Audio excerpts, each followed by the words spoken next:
Okay, so identify the x and the y intercepts of that function. Again, how would you suspect you proceed with that? I mean, the y-intercept you should be able to tell right away. What's the y-intercept?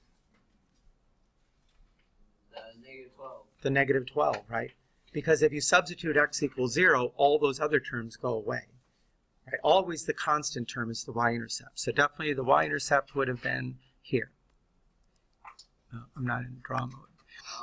Y-intercept is right there. Now x-intercepts, I mean, that's a very factorable polynomial. That's one because it's got 4 terms, you could think of grouping. It doesn't always work that 4 terms group, but this one clearly does. Right? If I group the first 2 terms, right, I'll have x squared, x to the third, plus 3x squared. Right? And then if I group the next 2 terms, I'll have minus 4x plus 12. Right? The minus in front of parentheses is going to flip the signs inside. Okay, now I factor each set of parentheses. X squared times x plus 3 minus 4 times x plus 3. And the thing that makes this work is because what's in parentheses is the same. Right? Otherwise, grouping doesn't work. But this one I could see the pattern, right? 1 to 3 between the first 2 terms, negative 4 to negative 12. So it's going to work. Okay, so now this is x squared minus 4 times x plus 3. And x squared minus 4 is a difference of squares. That's x plus 2 times x minus 2. And you still have the x plus 3. So what are all the zeros? The x-intercepts? Negative 2, positive 2,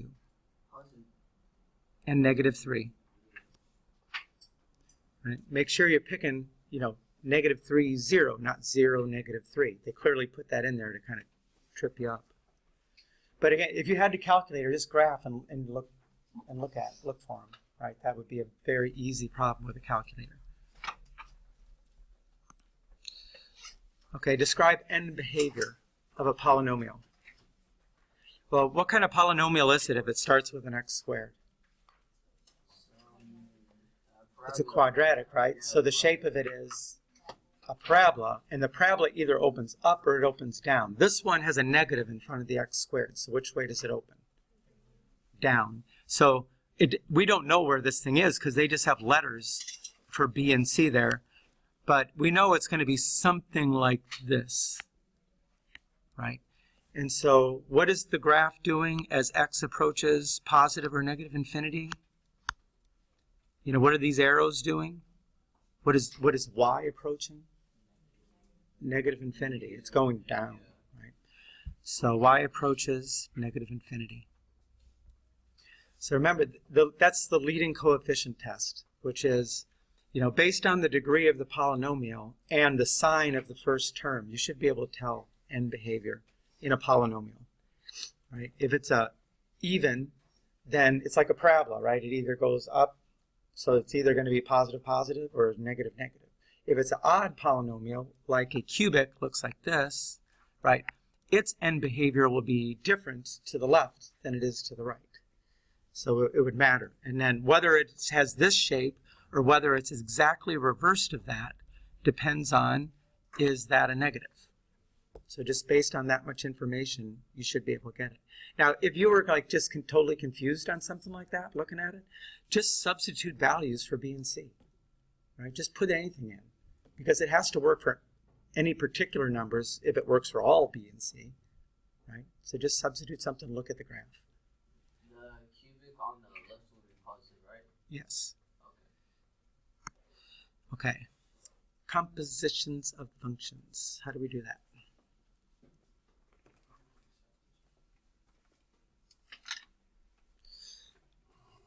Remember, g of f of x. What does that mean to say? G of f of x. Well, since the f is inside the g, that means you're going to take the expression which equals the f, and you're going to put it in the place of the x here. Right? So that's going to be 6 times 2/3 x squared plus 1 minus 15. Does that look right? I think it looks right.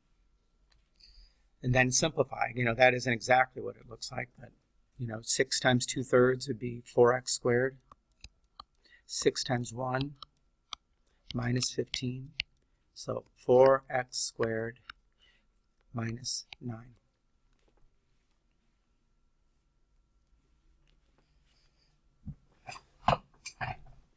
If the simplifying part, let's say, for example, we were putting it into a function which then was squaring it, something like that, which can make it, the simplifying of it could be a little more difficult. I mean, you could always graph this, just like it is unsimplified, just graph it. And then graph these 4 to see which one of those has exactly the same graph. That would have to be the one, if simplifying is an issue. Right. So this one, the answer is right there. There's actually a way to do a composition of the function in the calculator to let it do the whole thing for you too. If you go to y equals, let me clear that. Y equals clear and clear. And let's say the f of x is the inside function, right? So I'm going to put that first. 2x squared divided by 3 plus 1. Right? And that's going to go inside of the other function. So on the next line, I'm going to put 6x minus 15, but I'm not going to use x, okay? I'm going to use y1. Say, go up to y1 and take that and put it in the place of x, like this, right? 6, and you hit vars, and then y vars, and 1 for function. Oh, stop it. 1 for function, go. There you go. So it says 6y1 minus 15. So if I graph this, or look at the table of values and then compare it to these 4, whichever one's the same, that's it. Okay, 44. What is the domain of a rational function? How do you find the domain? We hate this one.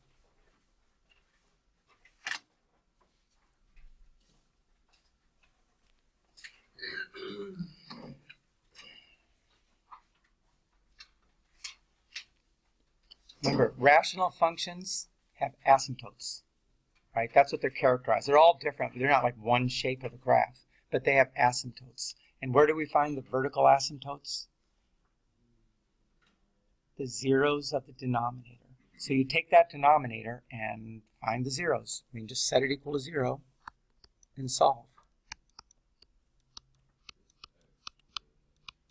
Right? It should have been x plus 8 times x minus 3. So what is the domain?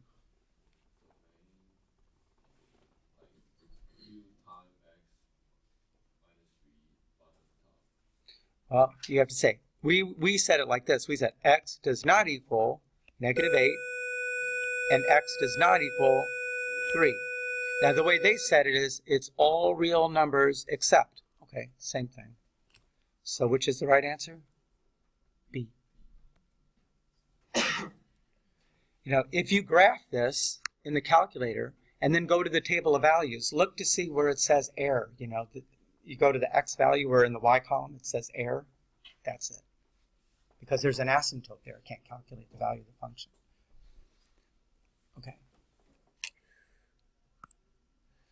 Okay. Variations problem. The amount of work, W, done when lifting an object varies jointly with the mass of the object, M, and the distance the object is lifted, D. Which equation models this relationship? So remember, we have 3 that we're supposed to know, like the basics of. Direct looks like this, right? Direct,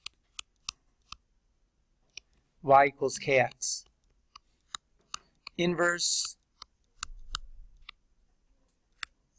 y equals k over x. And joint, is like z equals kxy, meaning z is varying. It's like directly with a product, but there's a word for that. So which one of those looks like it's joint? C. Right. Not much else we can do with that. Just got to recognize the pattern. And you could have all different combinations of those things, right? Direct with one, inverse with another. Okay. So Madison, this is 46, is scatter plot. We did this. Madison deposited $1,000 into a savings account that compounds interest yearly. After her initial deposit, Madison did not withdraw or deposit any money from this account. The table below shows the amount in her savings account over a period of years. Okay, using an exponential curve of best fit, which is closest to the amount in savings 30 years after the time she deposited it. So remember, how do we make a scatter plot? First, we enter the data. Stat, edit, right? So go to stat, edit, and put those numbers exactly like you see them, 2, 4, 6, 8, 10.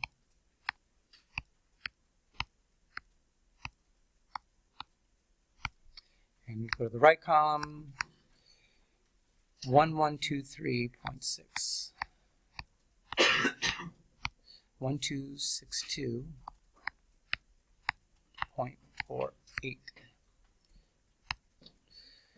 1418.52.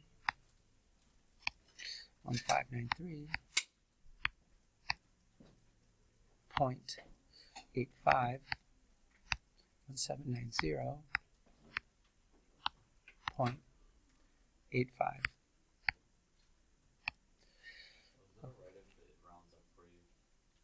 Well, it didn't really round up, okay? It looks like it in that column, but if you like put the cursor over that number and look at the bottom, it's actually still there. It's got all the things, but yeah, in the column it looks like it rounded it, but it didn't.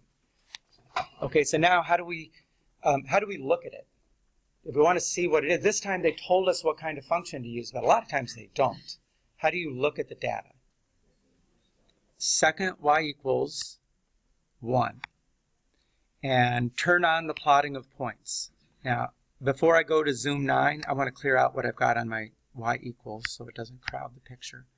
Okay, so second y equals 1, turn on the plotting of points, and then how do you make it zoom to those points? Zoom 9. You guys are good memories. So there it is. Now they said use exponential, so I mean, if you looked at that, you'd probably say it looks like a straight line, but they said use exponential, so use an exponential. Where do I find that option?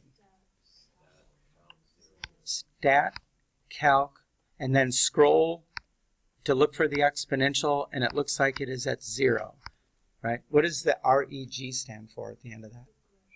Regression, right? The regression equation means a best fit function. So we hit enter, and enter 5 times. And so that looks like that's our equation, right? Y equals A times B to the X. A is 1,000.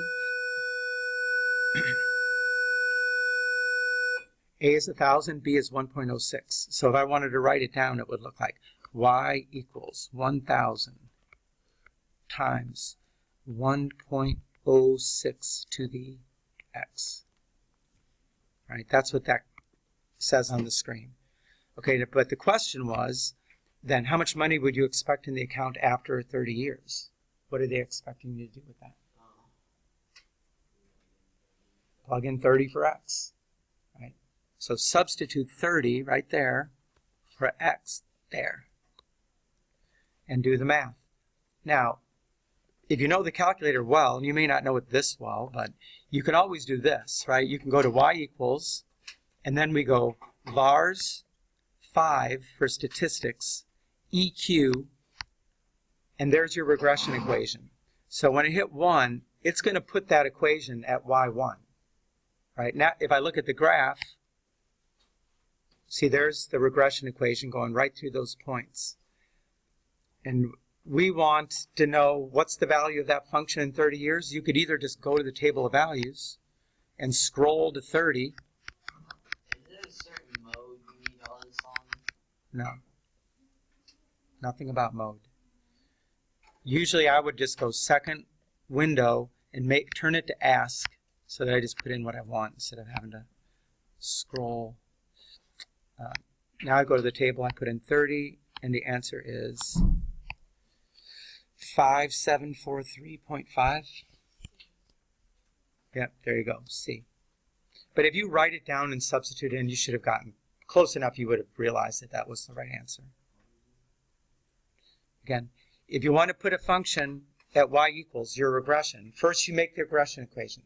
Then you go there and you go vars 5 EQ 1. And now you've got it in the calculator in y1. You don't have to round off or anything.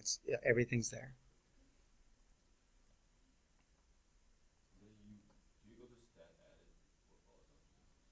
No, you don't have to go to then you just go to the table of values. Second graph. And it'll have all the values there. You can look them up. Scroll to 30. Okay. Go down to sette. Okay. Which graph best represents a function, this is 47, which has zeros of -2, -1, and 2? This one's too easy. Right? It means x-intercepts, right? X-intercepts. So let's say you said D. D looks right. -2, -1, and +2. I mean, that kind of problem to me is just so easy that you should get that in a second. Move on. D. 48. The number of permutations of 8 objects taken 3 at a time. Right. Now, on the formula sheet, which again you have on the inside cover of the review package, it actually gives the formulas for permutations and combinations, right? But in the end, we're just going to put it in the calculator. How do I put 8p3 in the calculator? First type the 8, right? So second quit. There, first I put in an 8. Then where's permutation? Math, PRB for probability, and it looks like it's number 2. And then you hit the 3. So the calculator thinks that n is 8 and r is 3, right? And so you hit enter and 336. Another easy question, right?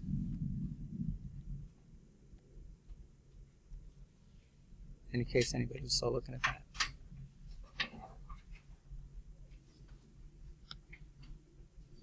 You okay? Good? Okay. 2 more. Y varies inversely as the square root of x. What is the constant of proportionality if y is 16 when x is 4? How do I write that variation? Y varies inversely as... Incorrect.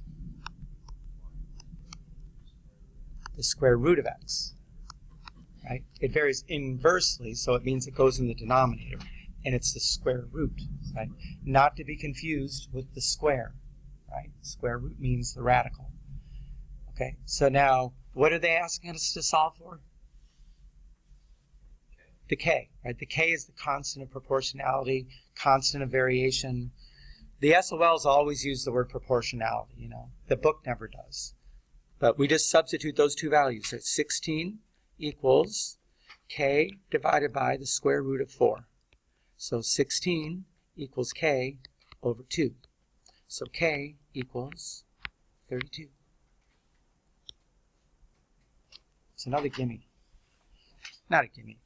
You got to remember a little bit about variations. Do we get that? Okay, one last one. Which of the following describes the roots of the equation 9x squared equals 6x minus 1? What do they mean by the roots? X is the solution. the solutions, right? So, in fact, this one is actually not solved for 0, right? So we're not talking about x-intercepts at this point if you're just solving that equation. But realistically, for a quadratic, what do we usually do? We put everything equal to 0. So we would start at this point here, 9x squared minus 6x plus 1. And then you could solve it any way you want to solve it. If you want to just see, you know, how many solutions do I get? Actually, and Carter said it, when we did this in class, this was about discriminants. Right? The discriminant is just the b squared minus 4ac part of the quadratic formula. So we should know that if b squared minus 4ac is greater than 0, that means you're taking the square root of a positive number, you're going to get 2 real solutions. If it's less than 0, then you're taking the square root of a negative number, you're going to get 2 imaginary solutions. And if it equals 0, you're taking the square root of 0, which is 0, which means it doesn't matter if you add it or subtract it, you're going to get the same value. So that's 1 real. Right? And so we could just do it that way. B squared is negative 6 squared minus 4 times 9 times 1. What does that equal?